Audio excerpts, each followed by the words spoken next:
Tonight, a story from long ago. A tale of a great king and a small friend. In a deep, quiet forest, where the moon could barely reach the ground, a mighty lion lay sleeping. He was the king of all who walked there. Every creature feared his roar. That night, the wind was soft. The trees stood still, and the lion slept beneath the open sky. But near his great paw, running fast and not looking, was a tiny mouse. The mouse did not see the lion. He climbed up onto the soft, warm fur, and only then did he stop. He had run onto the king himself. The lion opened one golden eye, then another. He felt the small weight on his chest, and his huge paw closed around the mouse before the mouse could blink. "What a meal," said the lion, his voice deep as thunder. "A foolish, foolish little mouse." The mouse trembled. His tiny heart beat against the lion's giant paw. He looked up and asked for mercy. "Please," the mouse whispered. "Please, great king, let me go. One day, I do not know how, but one day, I will help you. I promise." The lion laughed. The whole forest seemed to laugh with him. "You? Help me?" The lion smiled. "You are so small. How could you ever help a king like me?" But the lion was in a kind mood that night. He had just had a good meal. He had no need for a tiny mouse. So he opened his paw. "Go," said the lion. "Run, little one, run before I change my mind." And the mouse ran. He ran and ran until he was deep in the grass. He did not look back. Now, many days passed. The moon grew thin and then full again. The forest forgot the meeting between the king and the mouse. But one warm afternoon, when the sun was high, the lion walked into a clearing where the grass was strangely flat. He took one step, then another. And then, the ground gave way. A hunter's net rose up around him, lifting him into the air, holding him tight. The lion roared. He twisted. He pulled. But the ropes were thick, and the knots were strong. The great king of the forest could not break free. He roared again, and his roar shook the leaves. It carried far through the trees.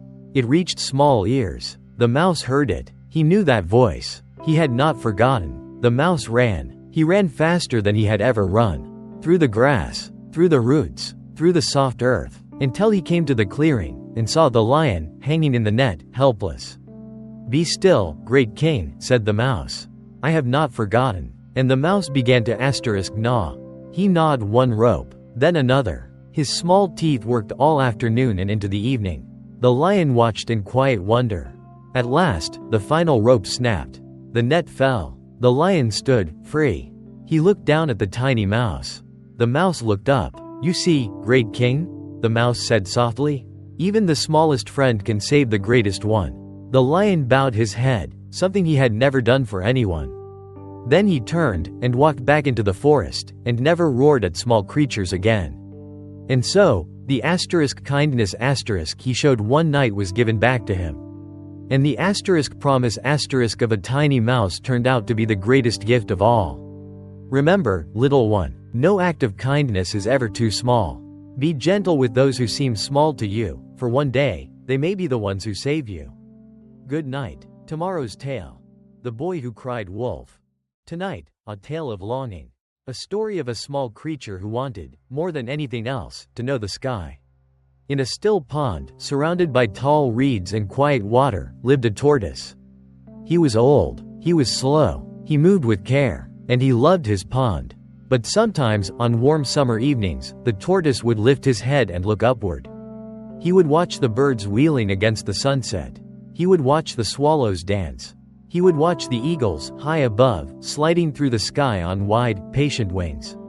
And he would feel a small, sharp ache in his heart. "Oh," he whispered to himself. "Oh, to fly." The other animals laughed when he said it. "You? Fly?" said the frog. "Tortoises do not fly. Tortoises crawl." "You belong to the ground," said the fish. "You belong to the water. The sky is not yours." But the tortoise could not let go of the dream. One bright morning, a great eagle landed on a rock by the pond. The tortoise saw his chance. He crawled, as fast as he could, to the foot of the rock. "Eagle," he called, "great eagle of the sky, will you teach me to fly?" The eagle looked down. His golden eyes were calm. "I cannot teach you," said the eagle. "You have no wings." You were not made for the sky. But I dream of it, said the tortoise. Every night, I dream of soaring through the clouds. Please, just once, let me feel what it is like. The eagle shook his great head. Tortoise, he said, it is not safe. The sky is not gentle. The ground will not catch you if you fall. I am not afraid, said the tortoise. The eagle looked at him for a long, quiet moment. You should be, he said softly.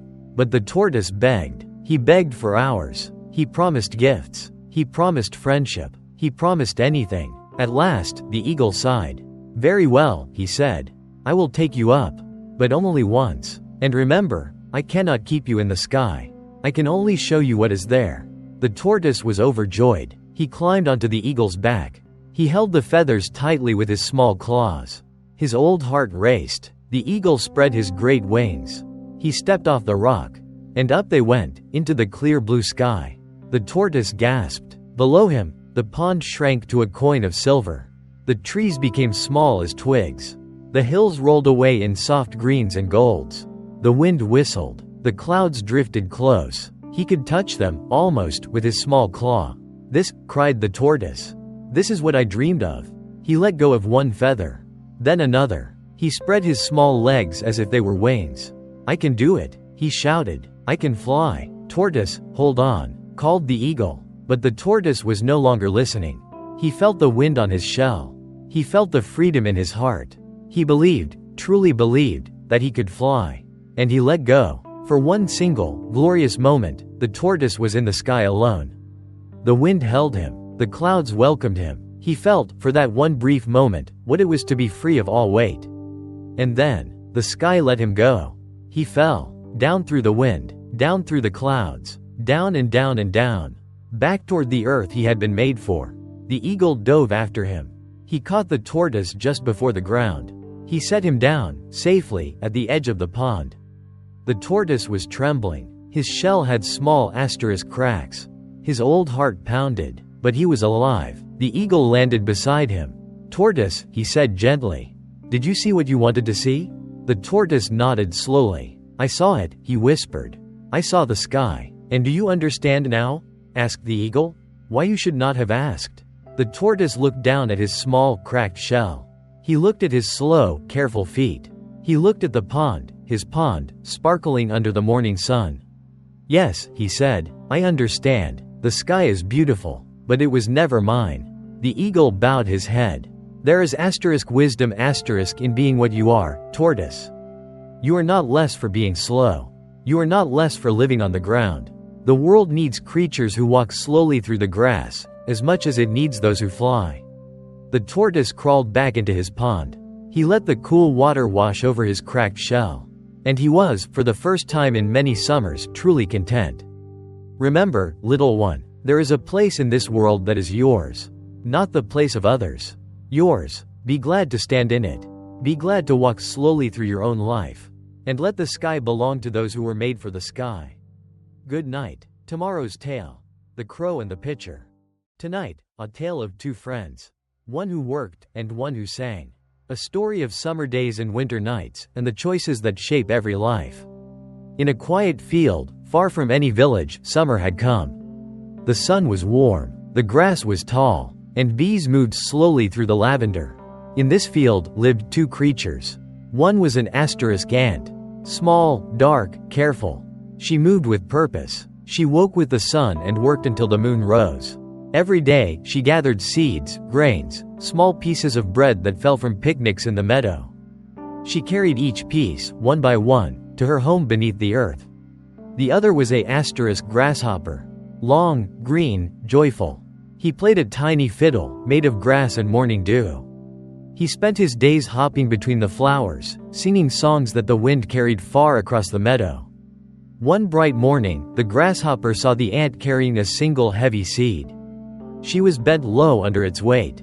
My friend, called the grasshopper, why do you work so hard? The sun is warm, the flowers are open, come, play with me. Sing with me. The ant looked up. She wiped her small brow. I would love to play, she said gently. But winter is coming. I must store food now, while it is still summer. The grasshopper laughed. Winter? He said. Winter is so far away. Why think about winter when the sun is so warm today? Because, said the ant, lifting her seed again, when winter comes, there will be no food. The grasshopper waved her away. Come back when you are wiser, he said. Today is for singing. And he sang on. The ant continued her work. Days passed, then weeks. The grasshopper sang. The ant worked. The sun grew softer. The grass began to brown. The bees disappeared. And then, one cold morning, the wind changed. The grasshopper woke to find frost on his fiddle. The flowers were gone. The grass was bare. The sky was a heavy, gray ceiling. Winter had come. The grasshopper looked for food. There was nothing in the meadow. He looked in the fields. There was nothing. He looked along the river. The water was frozen. His belly ached. His green legs trembled. His song had stopped. He thought, then, of the ant. He walked through the snow, his tiny steps slow and heavy, until he came to the small hill where the ant lived. He knocked on the door of her underground home. The ant opened the door. Warm air rushed out. She was holding a piece of bread. My friend, the grasshopper said, his voice weak. I am so hungry. I have nothing left. May I come in? May I have just one bite of bread? The ant looked at him with kind, but tired eyes. My friend, she said softly. I worked all summer long to save this food. When I was working, you were singing. Now you ask me to share. But I have only enough for myself and my children. The grasshopper bowed his head. I understand, he whispered. The ant paused. She looked at his trembling green wings, at his thin body, at his empty eyes. But come in, she said gently. Come in, and warm yourself by the fire. And tomorrow, you will help me sort the seeds. And we will both eat. The grasshopper followed her into the warm home. And he wept softly, not for the food, but for all the long summer days he had let pass without thought of what was coming. Remember, little one, when the sun is warm, prepare for the cold. When you have plenty, save a little for tomorrow. Not because the song is wrong, but because every song must end. And when winter comes, what you have stored will be all that you have. Good night. Tomorrow's tale. The North Wind and the Sun. Tonight, A Tale of Want. A story of a clever fox who learned the strange way our hearts treat the things we cannot have. One golden afternoon, the sun was warm, and the air was heavy with the sweet smell of summer. Fox was walking through a quiet vineyard. He had not eaten for 2 days. His belly was empty. His paws were tired. His tongue was dry. The fox was very, very hungry. He stopped to rest beneath a wide trellis, a kind of wooden frame, where the vines climbed up and stretched across the sky. The leaves whispered above him. The air smelled of warm earth. And then he looked up. There, hanging high above his head, were grapes. Not just any grapes. Plump grapes. Deep purple grapes. Heavy, ripe grapes, glistening in the late sun. The kind of grapes that look like they would burst the moment your teeth touched them. The fox's stomach growled. Well, he said to himself, his voice soft and clever. These grapes were made for me. He stood beneath them and stretched up, but they were too high. So he stepped back, and ran, and leapt into the air. His paws reached. His teeth snapped at the air. But he caught nothing. He landed in the dust. The grapes did not move. The fox stood up. He shook the dust from his fur. He looked up again. The grapes still hung there, soft and ripe and waiting. No matter, he said. I will try again. He ran. He leapt. He stretched his whole body upward, and this time, his teeth nearly touched a single grape. But not quite. He fell to the ground again. The third time, the fox took a longer running start. He pushed off with all his strength. He flew through the air like a bird. And his paws, for just one moment, brushed against the lowest grape. But the grape did not fall. It only swung, gently, as if to mock him. The fox landed hard. His back ached. His paws stung. And the grapes were still there, out of reach. He sat down in the dust beneath the trellis. He stared up at the grapes for a long, long moment. And then, slowly, the fox stood. He looked at the grapes one last time. He raised his head high. And he spoke as if the whole forest could hear. Those grapes, he said with a small, dignified shrug, are surely sour. He turned and walked away. Yes, he said as he walked. I'm sure they were sour. Not worth eating at all. Not worth all this trouble. The fox kept telling himself this. With every step away from the vineyard. With every empty rumble of his belly. Sour, he repeated. Definitely sour. And the grapes hung quiet behind him, still ripe, still purple, still glistening in the sun. Remember, little one, when we cannot reach what we want, sometimes our hearts whisper a lie. They tell us the thing was never good. That it was never worth wanting at all. But that whisper is only the pride of a tired fox. The truth is gentler. Sometimes we simply cannot reach what we want, and that is all right. The grapes were beautiful. They were ripe. They were truly sweet. We just could not reach them tonight. Good night. Tomorrow's tale. The Ant and the Grasshopper. Tonight, a tale of a boy who learned the price of his own laughter. A story of one word, spoken too often, that lost its power when he needed it most. In a small village between green hills, there lived a boy. He was 12 years old. Every day, he led his father's sheep up to the meadow above the village. He sat among them, watching them eat the soft grass, while the sun moved slowly across the sky. The boy was a shepherd. But the days were long. The sheep did not speak. The wind moved the grass, and the clouds moved across the blue, and nothing ever happened. One quiet afternoon, the boy grew bored. So very bored. He looked down at the village far below. He could see the small houses. He could see the farmers in their fields. He could see his father working with the others. And he had an idea. A wild, foolish idea. The boy stood up. He cupped his hands around his mouth. And he shouted with all his strength. Wolf, wolf, there is a wolf among the sheep. His voice carried down the hill. In the village, every head turned. The farmers dropped their tools. His father ran. His mother ran. Men with sticks came rushing up the hillside. The boy hid behind a rock and watched them come. When they reached the meadow, sweating, breathless, eyes searching, they found only the sheep, quietly eating. No wolf, no danger, nothing at all. The boy stepped out, and laughed. He laughed and laughed, holding his stomach. I tricked you, he said. I tricked you all. The villagers looked at each other. Some shook their heads. Some sighed. His father said nothing, but his face was tired. They went back down the hill. Days passed. The boy thought it had been the greatest joke. So one afternoon, when the sun was again high, and the meadow again quiet, he stood up. He cupped his hands, and he shouted again, Wolf, wolf, a wolf is taking the sheep. And once again, the villagers came running. The farmers dropped their tools. His father ran, slower now. His mother followed. Men with sticks climbed the hillside. And once again, no wolf. The boy stepped out and laughed. I tricked you again, he cried. This time, the villagers did not even sigh. They turned and walked away. His father stood for a moment, looking at his son with sad eyes. Then he too turned, and walked back down. The boy laughed alone in the meadow. Now, that is when the real story begins.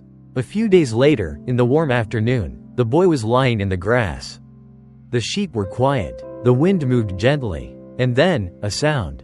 Not the wind, not the sheep, something else. A low growl, deep and slow, coming from the trees beyond the meadow. The boy sat up. His heart began to race. A shadow moved between the trees.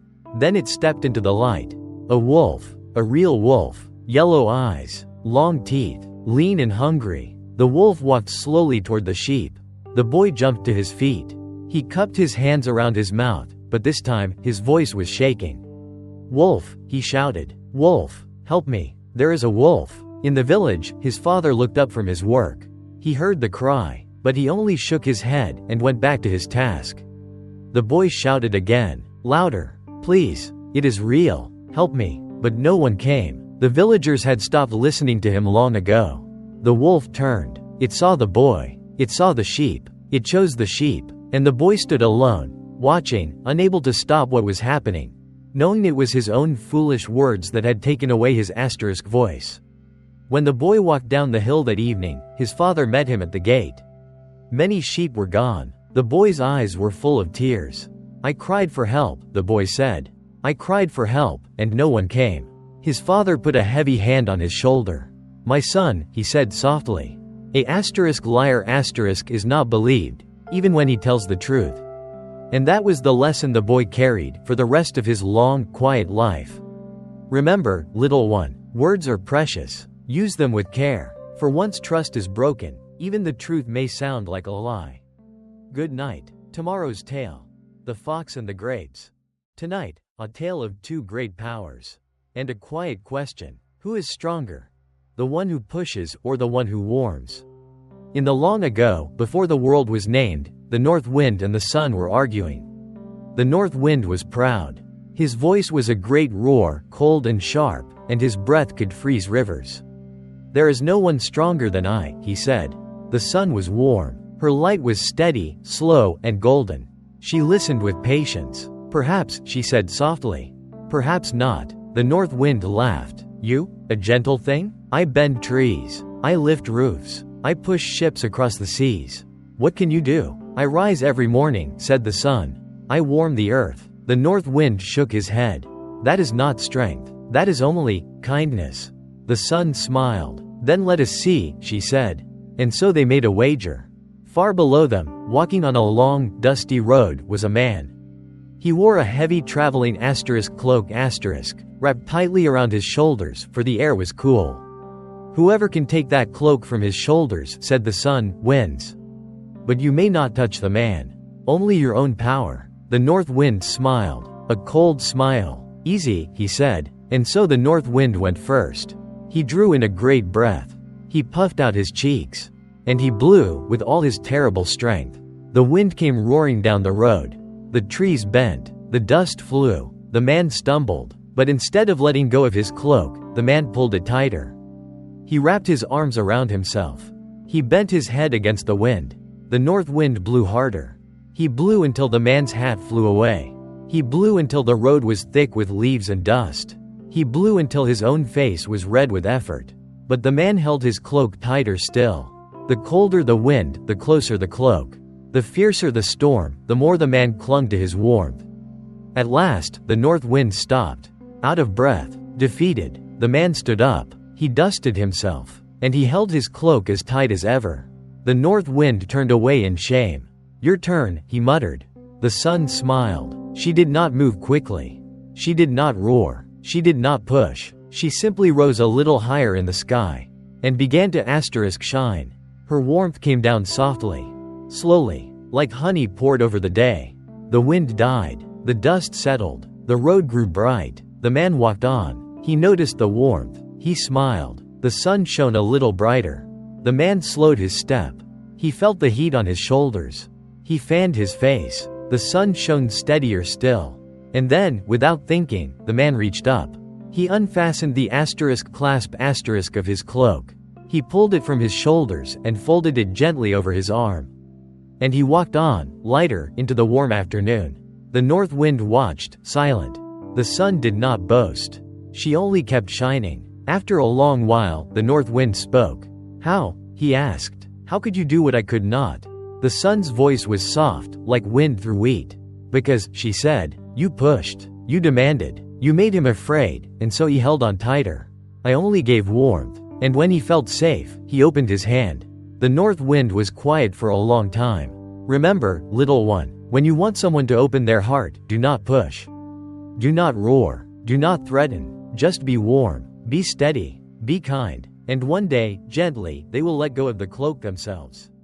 Good night. Tomorrow's tale. The Tortoise and the Eagle. Tonight, a tale of a clever bird. A story of how the smallest mind, when patient, can solve what no strength alone can break. It was the end of a long summer. The fields were dry, the rivers had grown thin, and in the meadow, a black crow flew slowly through the heavy heat. He had been searching for water for 2 days. His throat was burning, his feathers were dull, his wings were tired. He flew low over the gardens of a sleeping house. The rose bushes were brown, the grass was yellow. The fountains were empty, and then he saw it. In the corner of the garden, half hidden behind a wooden bench, stood a tall, narrow clay pitcher. It was the kind of pitcher people used to carry water from the well. The crow landed at the rim. He looked inside. There, at the very bottom, was a small pool of water. Cool, clear, glistening in the afternoon light. The crow's heart leapt. He bent his head down to drink, but the pitcher was deep. The water was far. His beak could not reach it. He tried again. He pushed his head further into the pitcher. He stretched his neck as long as he could. His beak just barely touched the surface of the water. But he could not lower it enough to drink.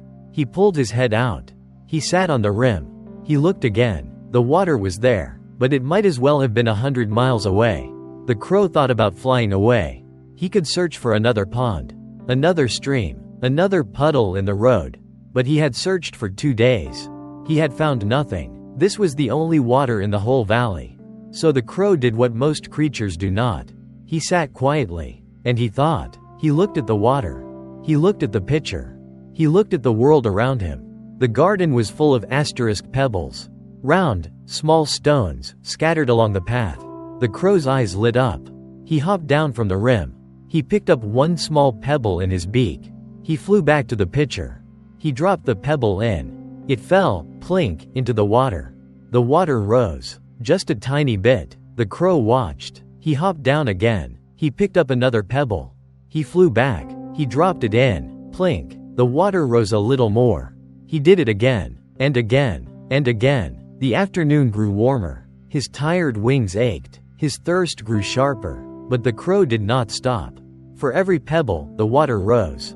Slowly, so slowly. By the time the sun was low in the sky, the crow had dropped 50 pebbles into the pitcher.